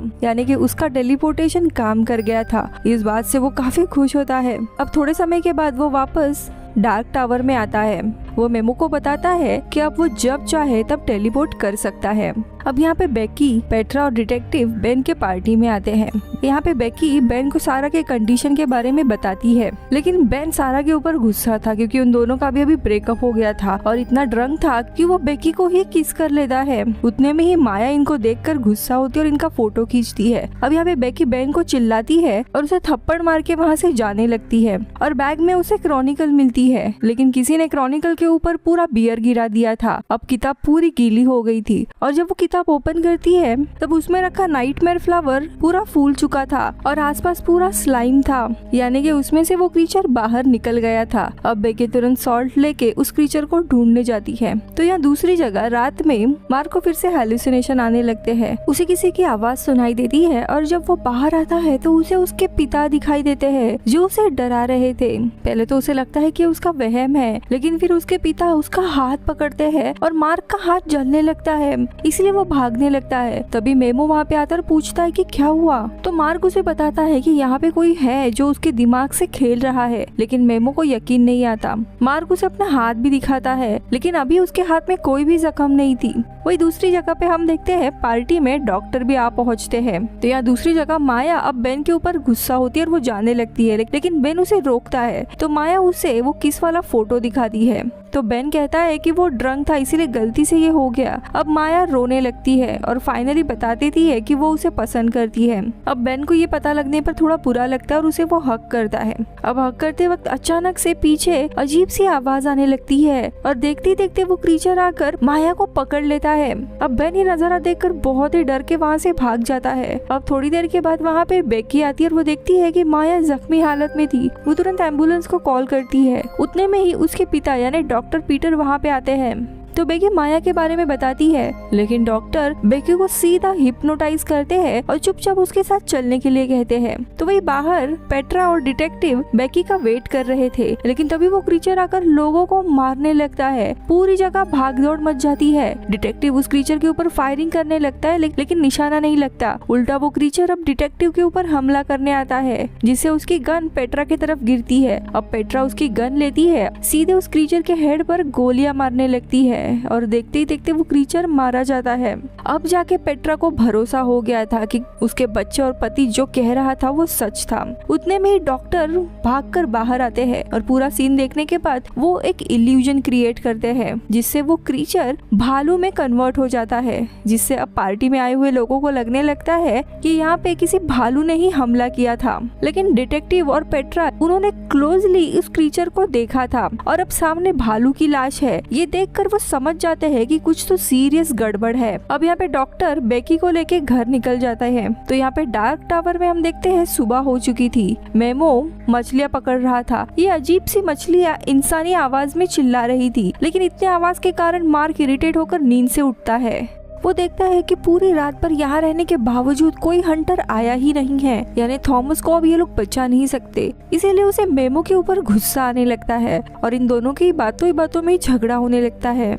अब मार्क काफी गुस्सा होने लगता है, लेकिन अपने इमोशंस को कंट्रोल करने के लिए वो अपने पास एक स्मॉल पिन रखता था। उनको हाथ में दबाकर वो खुद को शांत करता था। लेकिन इस बार जब वो पिन ढूंढने जाता है तब उसे कोई पिन्स नहीं मिलती। उसे पता चलता है कि मेमो ने सारे पिन्स फेंक दिए हैं और वो मार्क को जानबूझकर अग्रेसिव होके भड़काने लगता है ताकि मार्क खुद को शांत न करके गुस्सा और अपने डर को फेस करे, उससे भागे ना।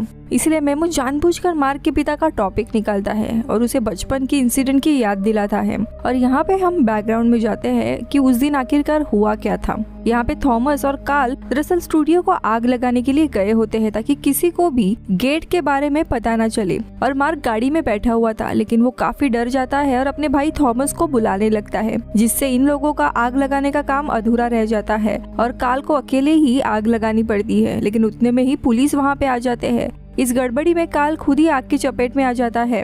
अगर मार्क ने थॉमस को बुलाया नहीं होता तो इनका काम जल्दी से हो गया होता और शायद कार्ल भी बच गया होता, यानी कहीं ना कहीं मार्क के कारण कार्ल की मौत हुई थी। अब यहाँ पे मेमो उसे और भड़काने लगता है और कहने लगता है कि तुम्हारे कारण तुम्हारे पिता की मौत हुई थी, ये चीज तुम्हें एक्सेप्ट करनी ही होगी। मार्क बचपन से इस सच से भाग रहा था। अब ये सारी चीजें कन्फ्रंट करने के बाद मार्क और भी ज्यादा आउट ऑफ कंट्रोल होने लगता है और मेमो पे सीधा हमला कर देता है। उसे बहुत ही बुरी तरीके से पीटने लगता है। काफी पीटने के बाद धीरे धीरे वो शांत होने लगता है। समहाउ उसे अच्छा फील हो रहा था। उसने कभी भी अपने गुस्से को एक्सप्रेस नहीं किया था। लेकिन सेम टाइम पे ग्रिफिन के यहाँ पे आसमान टूटने लगता है, सारे बादल क्लियर होने लगते हैं और केव में रोशनी आने लगती है, मानो वहाँ पे अब सवेरा हुआ है। ग्रिफिन ऑर्डर देता है कि वो अब रेडी है हंटर को भेज दो। और ये एपिसोड यहीं पे खत्म होता है और ग्रिफिन के 6 और आखिरी एपिसोड में आपका स्वागत है। अब इस एपिसोड की शुरुआत जब होती है तब हम देखते हैं कि मेमो एक्चुअली में दूसरे किनारे पर लकड़ियां तोड़ रहा था और वो देखता है कि मार्क किसी को पीट रहा है, इसलिए वो जल्दी से वापस आता है और उसकी नजर जाती है उसी की तरह दिखने वाले इंसान पर, यानी कि 2 मेमो थे। ये देख मार्क खुद भी काफी हैरान हो जाता है। जो जख्मी मेमो था वो उतने में ही गायब हो जाता है, लेकिन उसके पैरों के निशान दिख रहे थे, इसलिए तुरंत मेमो बाम्बू फेंक के उसे मारता है, जिससे वो वहीं पर बेहोश होता है। अभी क्रीचर को उल्टा लटका देते हैं और नीचे से ये लोग आग की धुरी देने लगते हैं और उससे सारी चीजें पूछते हैं। तब वो बताता है कि उसके प्रजाति का नाम मैंटिस है। उसे ग्रिफिन ने ही भेजा था मार्क को गुस्सा दिलाने के लिए। मार्क जितना गुस्सा होगा उतनी ही ग्रिफिन की पावर बढ़ती रहेगी, इसीलिए वो मेमो और मार्क के बीच में झगड़े लगा रहा था। ये क्रीचर इनके सपने और विचार रीड कर सकता है और इसी के जरिए मार्क को अजीब आवाजें और उसके पिता के इल्यूजन दिख रहे थे। मैंटिस आगे बताता है कि ग्रिफिन को इनके प्लान के बारे में ऑलरेडी पता है, वो इन पर क्लोजली नजर रखे हुए है, लेकिन और कुछ बोले उसके पहले ही इन्होंने बिछाए हुए ट्रैप्स बजने लगते हैं, यानी कि हंटर वहां पहुंच गए थे। अब ये लोग मैंटिस को जाने देते हैं और वहां से भाग जाते हैं। वही इस दुनिया में हम देखते हैं जहाँ पे डिटेक्टिव पेट्रा को बताता है कि उसके पति यानी काल को जब आग लगी थी तो उस वक्त डिटेक्टिव वहीं पर था। तब इसी डिटेक्टिव ने वो केस हैंडल किया था। शॉकिंग बात ये थी कि जब ये लोग बॉडी देखने के लिए गए थे तो वहाँ पर कुछ भी नहीं मिला। नॉर्मली मरने के बाद रिमेन्स रह जाते हैं, जैसे कि इंसान की ऐश, बोन्स, टीथ या बेल्ट, लेकिन काल के केस में कुछ भी बचा नहीं था, मानो वो अचानक से गायब हुआ हो। तो पेट्रा बताती है कि ये सच नहीं है, उसने खुद काल की अस्थियां सिमेट्री में दफना के रखी थी। सो डिटेक्टिव कहता है वो काल की अस्थियां नहीं थी बल्कि स्टूडियो में जो आग लगी थी उसकी ऐश थी। इस केस को दबा दिया गया था। तो पेट्रा पूछती है कि क्या किसी और का भी दबाव था इस केस को बंद करने के लिए। तो डिटेक्टिव कहता है कि हाँ, पब्लिक प्रोसिक्यूटर ने ही ये ऑर्डर दिया था। हैरानी की बात तो ये थी कि जब मैं उससे मिला तब उसका चेहरा देख मेरे होश उड़ गए थे। वो कोई इंसान नहीं था बल्कि एक मॉन्स्टर था और उसी से डर के मैंने ये केस बंद कर दिया और उसको डर के मैंने प्रोसिक्यूटर को गन पॉइंट पे पकड़ा, लेकिन मेरे साथी ने मुझे ही गलत समझकर हटा दिया, मुझे केस से भी निकाल दिया और मेंटल समझ के पागल खाने एडमिट करवा दिया। मेरा पूरा करियर बर्बाद हुआ। वो कौन था ये किसी को भी नहीं पता और मेरे बाकी साथियों को भी उस आदमी के बारे में कुछ भी याद नहीं है सिवाय मेरे। काल के केस के डॉक्यूमेंट भी सारे गायब हो गए और आज जिसको उन्होंने मारा है वो भी भालू नहीं बल्कि एक क्रीचर था, लेकिन अब लोगों के सामने भालू पड़ा है। किसी को भी वहाँ पे क्रीचर होने का कुछ भी याद नहीं है, यानी कि उस वक्त मॉन्स्टर था। और मार्क भी बीमार नहीं है, वो सच बोल रहा है। जिसके बाद ये लोग बेकी को मिलने जाते हैं। यहाँ पे डॉक्टर ने यानी उसके पिता ने बेकी को बताया था कि पार्टी में एक भालू ने हमला किया था। बेकी डॉक्टर को बोलती है ये सब कुछ झूठ है, ग्रिफिन के पास अजीब से मॉन्स्टर है जिनका फेस नहीं होता, उसी ने हमला किया था और वो लोगों को हिप्नोटाइज कर सकते हैं, इल्यूजन दिखा सकते हैं। इन क्रीचर का नाम मैंटिस है और ये सब कुछ उन्होंने ही किया है। अब मैंटिस का नाम सुनते ही डॉक्टर भड़क जाता है और बेकी को डांटने लगता है कि ये सारी चीजें झूठ है। आज के बाद तुम कभी भी मैंटिस, डार्क टावर या ग्रिफिन या क्रॉनिकल के बारे में कुछ नहीं बोलोगी। उतने में ही वहाँ पे डिटेक्टिव और पेट्रा आते हैं। वो डॉक्टर को चुप करा के बेकी को और क्रॉनिकल किताब को लेकर जाते हैं। यहाँ पे दूसरी जगह हंटर कैबिन चेक करते हैं और उनको मेमो और मार्क नहीं मिलते और आगे ढूंढने के लिए निकल पड़ते हैं। तो मार्क और मेमो छुपकर उनका पीछा कर रहे होते हैं। यहाँ पे मेमो मार्क के ऊपर गुस्सा था कि उसने मेमो समझकर उस मैंटिस को मारा, यानी कि मार्क मेमो को मारना चाहता था। तो मार्क बताता है कि वो उसे भड़का रहा था, उसे गुस्सा दिला रहा था और गुस्से में ही वो आउट ऑफ कंट्रोल हो गया। इसके बाद मार्क उससे माफी मांगता है और दोनों भी फिर आगे बढ़ते हैं। अब पीछा करते हुए फाइनली माइंस तक ये लोग पहुंच जाते हैं, जहाँ पे हम माइंस का नजारा देखते हैं। यहाँ पे 2 से 3 केव बनी थी। सभी लोग इन केव्स में से कुछ अजीब पत्थर निकाल रहे थे। सारे स्लेव्स भी एक जैसे ही दिख रहे थे। थॉमस को ढूंढने के लिए मार्क को एक आइडिया आता है। वो एक जगह स्पीकर से लाउड म्यूजिक बजाता है। तो यहाँ पे म्यूजिक से थॉमस समझ जाता है कि मार्क यहाँ पे आया है। सो वो जोर जोर से मार्क को पुकारने लगता है, जिसे मेमो और मार्क उसे देख लेते हैं। लेकिन उतने में ही हंटर थॉमस को मार के केव के अंदर लेकर जाते हैं। इसीलिए ये लोग रात होने का इंतजार करने लगते हैं। वही ग्रिफिन ने इस माइन का इंचार्ज सर नाम के एक आदमी को बनाया था। वो ऑर्डर देता है कि थॉमस को एक केव में बंद कर दो। अब यहाँ पे रात हो जाती है। प्लान के अनुसार मेमो जोर जोर से चिल्ला के सभी हंटर का ध्यान अपने पास खींचता है, जिसे सारे हंटर उसका पीछा करने लगते हैं और मौका देख के मार्क नीचे केव के पास टेलीपोर्ट हो जाता है। अंदर आने पर उसे थॉमस बंधा हुआ दिखता है और वो तुरंत रस्सी खोलता है जिससे वो फ्री होता है। लेकिन तभी अचानक से वहाँ के गेट बंद हो जाते हैं और मार्क और थॉमस अंदर ही अटक जाते हैं। अब बाहर एक हंटर इन्हें देखकर बाकियों को अलर्ट करता है।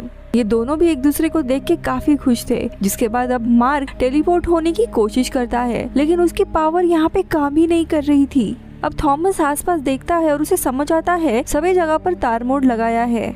ये मोड मैंटिस की पावर कम करता है और शायद इसी के कारण मार्क की पावर भी कम हो रही है।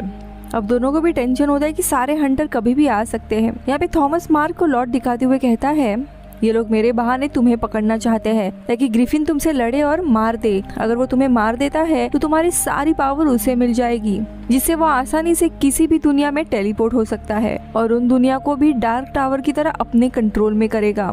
यहाँ हॉस्पिटल में हम देखते हैं माया सीरियस इंजरीज के कारण कोमा में चली गई थी। सारा उसे देखने आती है और तभी उसे माया के सामान में वो फोटो मिलता है जिसमें वो बेकी को किस कर रहा था। ये देख उसे बहुत ही बुरा लगता है।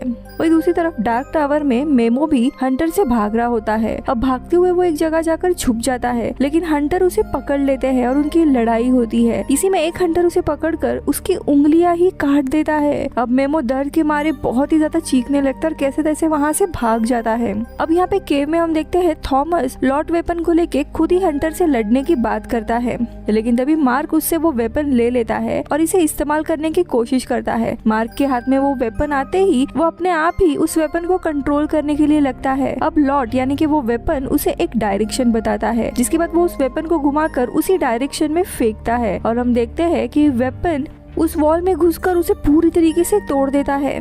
अब यहाँ पे थॉमस और मार्क उस सुरंग से भाग जाते हैं। सुरंग से बाहर आते ही मार्क अपने पावर यूज करने की कोशिश करता है जिससे वो टेलीपोर्ट हो सके, लेकिन वो कर नहीं पाता। तभी थॉमस बताता है कि शायद ये डामर के असर के कारण हो रहा है। तुम्हारी पावर्स वापस आने के लिए कुछ घंटे बीतेंगे।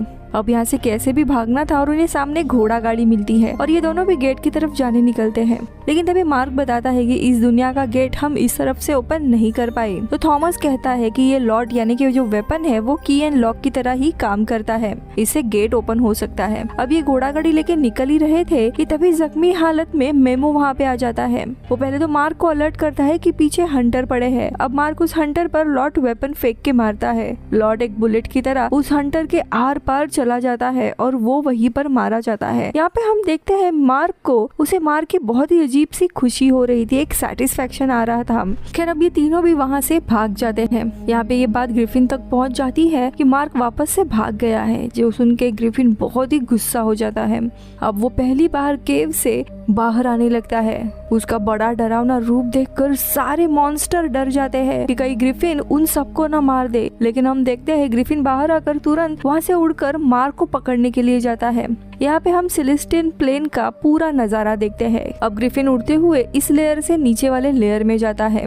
ये लोग जंगल से जा रहे थे, तभी मार्क थॉमस को उसके बारे में बताता है कि उसे जब गुस्सा आता है तब वो आउट ऑफ कंट्रोल होता है, किसी को मारने का मन करता है। इवन उस हंटर को मारने पर भी उसे अजीब सी खुशी मिली थी। तो थॉमस बताता है कि हम वॉरियर हैं, ये गुस्सा हमारे खून में है, हमारे पूर्वजों में भी था क्योंकि उनको भी ग्रिफिन से लड़ना था। लेकिन अभी मार्क कहता है कि हमारे पिता इतने गुस्से वाले नहीं थे, वो हमेशा लड़ने के अगेंस्ट थे। अब ये सुनकर थॉमस चिढ़ जाता है और कहता है कि हमारे पिता डरपोक बुज़दिल इंसान थे, इसीलिए वो कभी भी लड़ना नहीं चाहते थे और आखिर में हमें छोड़कर चले गए। अब थॉमस का ये रूप देखकर मार्क को लग रहा था कि डार्क टावर ने थॉमस को बदल दिया है। अब बातें करते हुए ये लोग गेट तक पहुँच जाते हैं। यहाँ पे थॉमस मार्क से लॉर्ड यानी वो वेपन मांगता है, लेकिन मार्क थॉमस को लॉट देने से मना कर देता है और खुद गेट ओपन करने जाता है। इस बात से थॉमस थोड़ा चिढ़ जाता है और वो मार्क को पंच मार के बेहोश कर देता है और लॉट लेके गेट ओपन करता है।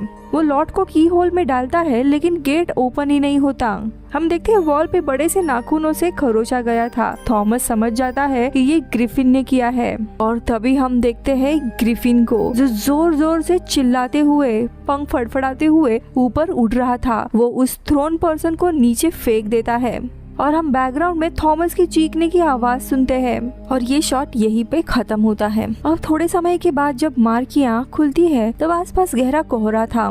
उठते ही वो थॉमस और मेमो को पुकारने लगता है। कोई भी वहाँ पे नहीं था, लेकिन तभी उस कोहरे से एक आवाज आने लगती है कि मैं यहाँ पर हूँ। और हम देखते हैं थॉमस फ्लोट होते हुए आता है। दरअसल ग्रिफिन ने उसके बॉडी में नाखून घुसाए थे और उसके जरिए वो बात कर रहा था। भाई को इस तरह देख मार्क दुखी हो जाता है, वो रोने लगता है। अब यहाँ पे ग्रिफिन लॉट यानी वेपन को मार्क की तरफ फेंकता है और उसे लड़ने बोलता है और कहता है तुम आज नहीं तो कल मुझसे लड़ोगे और तुम्हारे पूर्वजों की तरह मैं तुम्हें भी हार दूंगा, तो इंतजार क्यों करे, तो आज ही लड़ो मुझसे और ये सारा किस्सा खत्म कर दो और अपने भाई को आजाद करो। और वो थॉमस को तड़पाने लगता है, जिसे मार्क को और भी गुस्सा आने लगता है और इस गुस्से के कारण ग्रिफिन की ही पावर बढ़ने लगती है। लेकिन तभी उसे उसके पिता के विजन आने लगते हैं, जो उससे बात करते हुए उसे समझाते हैं कि नफरत का सामना तुम्हें नफरत से नहीं करना है। ग्रिफिन दूसरों के गुस्से और नफरत से पावरफुल बनता है। उसे उसी के हेटरेट से हराओ, उसे खुद को गुस्सा दिलाओ और ये एक ही तरीका है जिससे तुम ग्रिफिन को हरा पाओगे। अब यहाँ पे मार्क समझ जाता है और वो लॉर्ड को नीचे डाल देता है और कहता है कि वो नहीं लड़ेगा और वहाँ से जाने लगता है। अब ये देख ग्रिफिन को गुस्सा आने लगता है, वो थॉमस को और भी टॉर्चर करता है, लेकिन मार्क फिर भी लड़ता नहीं है। अब जाते वक्त उसे मेमो झाड़ियों में पड़ा दिखाई देता है। मार्क उसे संभाल कर लेके जाने लगता है। अब ये देखकर ग्रिफिन आग बबूला होने लगता है और जोर जोर से चिल्लाने लगता है। दूसरी जगह सेम टाइम पे बेकी और पेट्रा चर्च में आते हैं। वो डोर को ओपन करने की कोशिश करते हैं, लेकिन गेट ओपन नहीं होता। और तभी बेकी बताती है कि last button centre of solar system है, यानी कि सन, बट वो प्रेस करने के वक्त कुछ भी नहीं हो रहा था। यहाँ पे पेट्रा उन वॉल्स के डिजाइन और प्लैनेट्स को देखने लगती है और तभी उसे याद आता है कि बचपन से ही Mark centre of solar system moon को मानता था, ना कि सन को, यानी कि मून का बटन प्रेस करना था। और ये बात सिर्फ पेट्रा को ही पता थी, इसीलिए मार्क ने स्पेसिफिकली पेट्रा के साथ डोर ओपन करने के लिए कहा था। अब इस बार ये लोग सारे बटन सही से प्रेस करते हैं और धीरे धीरे गेट ओपन होने लगता है और ये लोग देखते हैं कि डोर के आर पार एक अलग ही दुनिया थी। मेमो और मार्क उस दुनिया में थे। उतने में ही ग्रिफिन पीछे से गुस्से में आता है। बेकी तुरंत मेमो को लेके गेट के अंदर जाने लगती है और तभी कार्ल मार्क को इशारा करता है। मार्क तुरंत अपने हाथ आगे करता है, जिसे वो लॉर्ड जो दूर पर गिरा था वो उसके हाथ में आता है। उसे घुमा के जोर से वो ग्रिफिन को फेंक के मारता है। लॉर्ड सीधे जाके ग्रिफिन के हाथ में घुसता है, जिसके बाद मार्क जोर से लॉर्ड को घुसा देता है, जिससे पावरफुल वेव जनरेट होती है और ग्रिफिन के हाथ को तोड़ के टुकड़े टुकड़े कर देती है। थॉमस भी नीचे गिर जाता है। अब यहाँ पे ग्रिफिन जख्मी हो गया था और वो वहाँ से जाने लगता है। अब यहाँ पे मार्क थॉमस को लेके गेट की तरफ बढ़ने लगता है, लेकिन उतने में ही ग्रिफिन वापस से इनके ऊपर हमला कर देता है। अब कैसे तैसे ये लोग गेट के अंदर आ जाते हैं। तब पेट्रा गेट को बंद कर देती है और मार्क, थॉमस, मेमो ये तीनों भी बच जाते हैं, यानी कि ये लोग अब वापस इस दुनिया में आ गए थे और अभी के लिए ग्रिफिन के हमले से बच गए थे। वही ग्रिफिन भी कमजोर हो गया था। तो यहाँ सिटी में हम देखते हैं जो डॉक्टर होता है, यानी बेकी के पिता, उसका प्लान फेल होने के कारण वो वहाँ से भाग रहा था। उतने में ही कोटियस उसे बुलाता है, लेकिन तभी पीछे से कोई डॉक्टर का गला काट देता है और हम देखते हैं पीछे भी एक मैंटिस था जिसने डॉक्टर का रूप लिया था और अब ये डॉक्टर की जगह काम करने वाला था। तो यहाँ दूसरी जगह प्रीस्ट ग्रिफिन को बताता है कि स्टोन का लास्ट असाइनमेंट रेडी हो चुका है। ग्रेट वॉर के सारे प्रिपरेशन हो चुके हैं। अब आपका ट्रैवलर बिटवीन द वर्ल्ड बनना बाकी है, ताकि हम दूसरे दुनिया पर भी कब्जा कर सकते हैं। और इस काम में यजारिया नाम का एक स्पेशल हंटर उसकी मदद करने वाला था। तो यहाँ पे हॉस्पिटल में पेट्रा मार्क और थॉमस से माफी मांगती है कि उसने इतने सालों तक उन पे विश्वास नहीं किया। मार्क की हालत अभी ठीक थी, तो मेमो, थॉमस कुछ दिन तक बेड रेस्ट पे थे। मार्क मेमो से मिलता है और उसकी इतनी हेल्प के लिए उसे थैंक यू बोलता है। अब यहाँ पे हॉस्पिटल में बेन भी होता है जो माया के साथ रुका था और मॉन्स्टर का अटैक और मार्क के यहाँ पे सारी गड़बड़ देखकर उसे कुछ शक आने लगता है। तो यहाँ डिटेक्टिव आकर पेट्रा से मिलता है और उससे कहता है कि उसके ऊपर के जो भी मर्डर चार्जेस है वो खुद संभाल लेगा। अब सीधा अगली सुबह हम देखते हैं मार्क खुश होकर कॉलेज जाने निकलता है। अब उसको जाते ही जो बेन होता है वो उसके घर में घुसकर लॉट यानी कि वो वेपन और क्रॉनिकल बुक चुरा लेता है। तो यहाँ कॉलेज में सारा मार्क को बेन और बेकी की किस वाली फोटो दिखाती है और जब बेकी इनसे मिलने आती है तब ये दोनों भी उसे इग्नोर करके चले जाते हैं और बेकी तभी वो फोटो देखती और हैरान हो जाती है। मार्क भी गुस्सा हुआ था, लेकिन वो ज्यादा रिएक्ट नहीं करता इस बार। लेकिन उसे रहा नहीं जाता और वो बेकी को मैसेज करके उससे मिलने जाता है। दोनों भी एक दूसरे से मिलकर बहुत ही खुश होते हैं और एक दूसरे को हक करते हैं और इसी तरह दोनों भी रियूनाइट होते हैं। अब मार्क बेकी को सीधा टेलीपोर्ट करके डार्क टावर के एक काफी सुंदर लोकेशन पे लेके जाता है ताकि उसे इस दुनिया की खूबसूरती दिखा सके। लेकिन वही दूसरी जगह हम बेन को देखते हैं जो माया का शरीर लेके चर्च में आता है। वो सही तरीके से गेट ओपन करता है और माया को लेके सीधा अंदर चला जाता है डार्क टावर दुनिया में क्रॉनिकल और लॉर्ड इस वेपन के साथ। उसने क्रॉनिकल में पढ़ा था कि डार्क टावर लोगों को बदल देता है, तो उसकी उम्मीद थी कि माया फिर से ठीक हो जाए, यानी कि बेन भी अभी इसी डार्क दुनिया का शिकार बन गया था। तो वही साइड के बंकर में काफी सारे पत्थर रखे हुए थे और उनमें से यजारिया बाहर आता है मार्क को मारने के लिए और ये सीजन यहीं पर खत्म होता है। इसका नेक्स्ट सीजन अभी तक पब्लिश नहीं हुआ है। ये नेटफ्लिक्स पे सीरीज अवेलेबल है लेकिन जर्मनी में है। जैसे ही इसका सीजन 2 अपलोड होगा मैं आपके लिए वो सीरीज लेकर आऊंगी। दोस्तों अगर आप यहाँ तक रुके हो तो प्लीज मुझे कमेंट्स में हाई जरूर कहिएगा। मैं मिलती हूँ अगले वीडियो में। Bye bye.